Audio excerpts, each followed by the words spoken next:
കൂട്ടുകാരെ, എല്ലാ കൂട്ടുകാർക്കും മിഠായി കഥകളിലേക്ക് സ്വാഗതം. ലോകപ്രശസ്തനായ ഒരു കരടിയുടെ കഥ കേട്ടാലോ? കഥയുടെ പേര് ഗുസ്തിക്കാരൻ കരടി. അവതരിപ്പിക്കുന്നത് മനോജ് കുമാർ പൂളയ്ക്കൽ. സ്കോട്ട്ലാൻഡിലെ ഹൈലാൻഡ് വൈൽഡ് ലൈഫ് പാർക്കിൽ ഒരു കരടിക്കുഞ്ഞ് പിറന്നു. ആൻഡി റോബിൻ എന്ന ഗുസ്തിക്കാരൻ ആ കുഞ്ഞിനെ വില കൊടുത്തു വാങ്ങി വളർത്തി.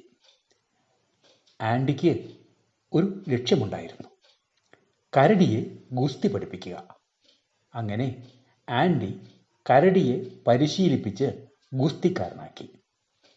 മനുഷ്യരുമായി മല്ലിടുന്ന പ്രകടനങ്ങളുടെ അവൻ പ്രശസ്തനായി. ഗുസ്തിക്കാരൻ കരടിയെപ്പറ്റി ഡോക്യുമെന്ററികളും മറ്റും പുറത്തു വന്നു. എന്തിനേറെ, ഒക്ടോപ്പസി എന്ന ജെയിംസ് ബോണ്ട് സിനിമയിൽ പോലും ആ കരടി അഭിനയിച്ചു. ആ സൂപ്പർ സ്റ്റാർ കരടിയുടെ പേരെന്തെന്നോ? ഹെർക്കുലീസ്. അതെ, ഗ്രീക്ക് പുരാണങ്ങളിലെ അതിശക്തനായ കഥാപാത്രത്തിൻ്റെ പേരാണ് ആൻഡി റോബിൻ കരടിക്ക് കൊടുത്തത്. കൂട്ടുകാർക്ക് കരടിയുടെ കഥ ഇഷ്ടമായോ? എങ്കിൽ പുതിയൊരു കഥയുമായി നമുക്ക് നാളെ കാണാം. എല്ലാവർക്കും നല്ലൊരു ദിനം ആശംസിക്കുന്നു. Story uncle.